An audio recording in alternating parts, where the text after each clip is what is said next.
ED जो remand के लिए 28 पन्नों की अपना दस्तावेज लेकर इस समय अदालत के सामने है, वहां पर क्या होने वाला है। बीती रात गिरफ्तारी हुई अरविंद केजरीवाल की। रात उन्होंने ईडी के लॉकअप में बिताई, उसी लॉकअप में, उसी इमारत में जहां पर एक दूसरे कमरे में, दूसरे लॉकअप में कविता भी मौजूद है। और आज ईडी को क्या रिमांड मिलेगी अरविंद केजरीवाल की, अभी जो सारी चीजें वहां पर पेश की जा रही हैं, जो सारे सबूत वहां पेश किए जा रहे हैं, उसकी जानकारी हम आपको दे रहे हैं और उसके आधार पर क्या हो सकता है। श्रेया इस समय ईडी दफ्तर पर मौजूद हैं, संजय हमारे साथ अदालत में इस समय मौजूद हैं। श्रेया, क्या गुंजाइश इस समय समझ में आ रही है? श्वेता, अभी फिलहाल इन्फोर्समेंट डायरेक्टोरेट अपनी दलील कोर्ट के सामने रख रहे हैं। 28 पेज की जो अरेस्ट की ग्राउंड्स है उसके तहत जो स्टेटमेंट्स ईडी ने कोर्ट के सामने पेश किया है, जो अरविंद केजरीवाल के अरेस्ट को लेके है, वो ईडी सामने रख रहे हैं। ईडी का कहना है कि सिर्फ स्टेटमेंट्स नहीं है, उनके पास इससे corroborative एविडेंस है व्हाट्सएप चैट्स के तौर पे और सीडीआर के तौर पे। जो ईडी कह रहे हैं कि जो किकबैक्स है वो 100 करोड़ से भी अधिक है।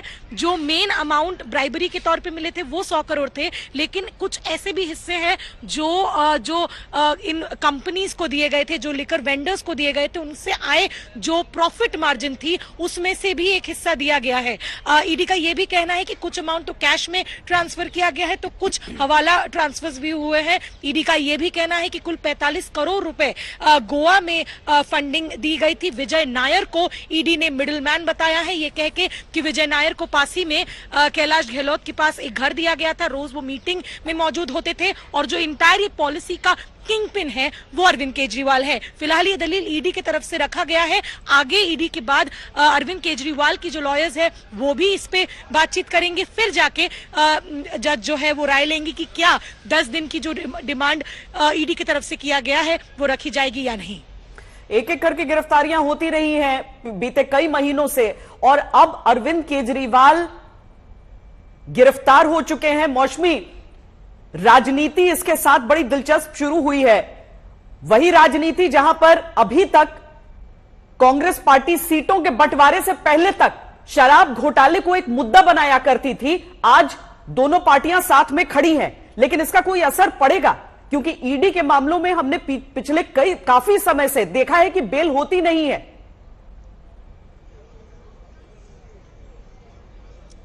बिल्कुल श्वेता, ये कल्पना नहीं की जा सकती थी कि कल अरविंद केजरीवाल के समर्थन में संदीप दीक्षित और अरविंदर लवली नजर आएंगे। बस अजय माकन की ही कसर थी और पवन खेरा, तो कोरम शायद पूरा हो जाता कांग्रेस पार्टी का, क्योंकि इन्हीं ने सबसे मुखरता से विरोध किया था और इस्तीफा भी मांगा था अरविंद केजरीवाल का। तो राजनीति देश की कुछ इस कदर है कि हर घंटे बदलती है, और जो दोस्त होते हैं वो दुश्मन बन जाते हैं, फिर दुश्मन फिर से दोस्त बन जाते हैं। तो राउज एवेन्यू कोर्ट में हम खड़े हैं, और जिस तरह से आप बता रही थी, अरविंद केजरीवाल की मुश्किलें लगातार बढ़ रही हैं। मैं कह रही थी कि ये पूरा लिकर, न सिर्फ एक्साइज पॉलिसी और लिकर स्कैम का क्लाइमैक्स है, बल्कि आम आदमी पार्टी और बीजेपी की जो लड़ाई है उसका भी क्लाइमैक्स है, और कांग्रेस और आम आदमी पार्टी की जो दुश्मनी है उसका भी कहीं ना कहीं क्लाइमैक्स नजर आ रहा है। और बहरहाल जिस तरह से आपने भी बताया और श्रेया ने भी बताया कि 28 पन्ने की रिपोर्ट की परत दर परत, बाल की खाल ईडी निकाल के मानिए छोड़ रहा है।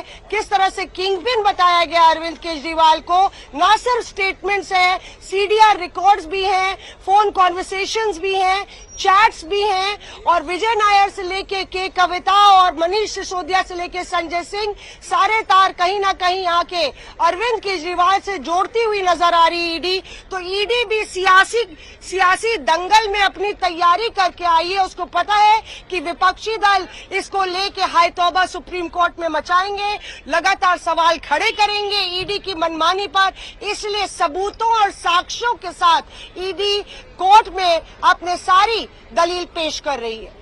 जाहिर है इतना हाई प्रोफाइल मामला किसी भी तरह से जब तक पुख्ता सबूत हाथ में नहीं रहते, ये मामला यहां तक पहुंचता नहीं। और इसीलिए पीयूष, पीएमएलए कोर्ट में जो कुछ चल रहा है उसमें इतना समझ में आता है कि अरविंद केजरीवाल के लिए आगे का रास्ता बिल्कुल आसान नहीं होने वाला है। यहां पर बयान नहीं चलेंगे, यहां केवल सबूत चलेंगे। जी बिल्कुल, और उन्हीं सबूतों को ईडी इस वक्त कोर्ट में पेश कर रही है। ईडी बता रही है कि कैसे व्हाट्सएप चैट से कवर किए गए, सीडीआर जो है उसके बारे में ईडी जानकारी दे रही है, और साथ ही साथ ये बता रही है कि किस तरह से अरविंद केजरीवाल इस पूरे मामले के सरगना है, इस पूरे लिकर पॉलिसी में जो स्कैम हुआ उसके वो सरगना है। सरगना उनको क्यों कहा जा रहा है? ईडी दरअसल ये कह रही है कि अरविंद केजरीवाल, के कविता, मनीष सिसोदिया, इन सब ने मिलकर जो एक षड्यंत्र किया कि कैसे पॉलिसी में बदलाव किया जाए, आबकारी नीति में बदलाव किया जाए, और उससे फायदा ना सिर्फ के कविता को हो, साउथ कार्टर को हो, बल्कि आम आदमी पार्टी को भी हो, और उस पैसे का इस्तेमाल जो है वो चुनावों में किया गया। इस तरह की बातें जो है इस वक्त एनफोर्समेंट डायरेक्टरेट कर रहा है। इसमें जो सबसे बड़ी बात है, सबसे बड़ी कड़ी है, वो विजय नायर। विजय नायर की अगर हम आपको कहानी बताएं तो विजय नायर आम आदमी पार्टी के कम्युनिकेशन इंचार्ज रह चुके हैं। उनको ये जिम्मेदारी थी कि कैसे जो दूसरे दल है, जो मीडिया है, उनसे कम्युनिकेशन कैसे किया जाए। और जब विजय नायर को यह जिम्मेदारी दी गई कि साउथ कार्टल से संपर्क साधा जाए, तो उस वक्त अरविंद केजरीवाल ने एक कॉल के माध्यम से यह भी कहा कि विजय नायर इज माय बॉय, विजय नायर मेरे आदमी है, और यह बात ईडी ने अपनी चार्जशीट में भी मेंशन की है। उसके बाद विजय नायर को यह जिम्मेदारी दी गई कि पूरे बातचीत जो है वो साउथ कार्टल से की जाए, और उसके बाद जिस तरह की बातचीत हुई उसमें यह अब निकल के सामने आ रहा है कि जो किकबैक्स मिले, जो फायदा हुआ, उसका इस्तेमाल चुनावों में किया गया। अब देखना यह होगा कि अरविंद केजरीवाल इसको किस तरह से डिफेंड करते हैं। अब तक जो 9 समन अरविंद केजरीवाल को दिए गए परिवर्तन निदेशालय की तरफ से, उसमें हर बार वो ये कहते रहे कि ये इलीगल है, लेकिन आज ईडी ने एक बात और स्पष्टता से कही कि इस पूरे मामले में मनीष सिसोदिया तक को बेल नहीं मिली है। तो कहीं ना कहीं दर्शा रहा है कि अरविंद केजरीवाल की मुश्किलें जरूर खड़ी होने वाली है। बीजेपी जो है अब उनका इस्तीफा मांग रही है। हालांकि आम आदमी पार्टी ये बात साफ कर चुकी है कि अरविंद केजरीवाल ही मुख्यमंत्री थे, हैं और बने रहेंगे, चाहे उनको सरकार जेल के अंदर से चलानी पड़े, लेकिन वो ही मुख्यमंत्री बने रहेंगे। लेकिन बीजेपी उनके इस्तीफे की मांग कर रही है। इस वक्त की अगर हम बात करें तो पूरा चिट्ठा इस वक्त ईडी ने खोलकर रख दिया है। बताया कि कैसे अरविंद केजरीवाल ने सरगना के तौर पर काम किया। लगभग 200 से 300 करोड़ की बात अब इसमें कही जा रही है, और यह भी कहा जा रहा है कि अब 3 बड़े लोगों ने मिलकर षड्यंत्र रचा और अरविंद केजरीवाल ने पॉलिसीज में बदलाव करने के लिए एवज में फायदे मांगे, फेवर्स मांगे।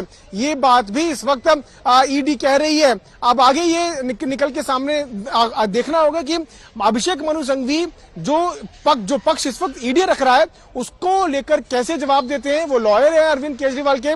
इससे पहले सुप्रीम कोर्ट कल आम आदमी पार्टी पहुंची थी। जो अरेस्ट हुआ अरविंद केजरीवाल का, आज सुबह ही वो प्ली जो है वो उसको विड्रॉ किया गया। और इस वक्त की अगर हम बात करें तो अरविंद केजरीवाल कोर्ट रूम में पिछले 1 घंटे से हैं। लगभग 1:51 पे उनको यहाँ पर लाया गया था। जब वो पहुंचे तो भारी भीड़ जो है कोर्ट रूम में हो गई थी, और उसके बाद अरविंद केजरीवाल को अपने लॉयर से बात करने की इजाजत भी दी गई।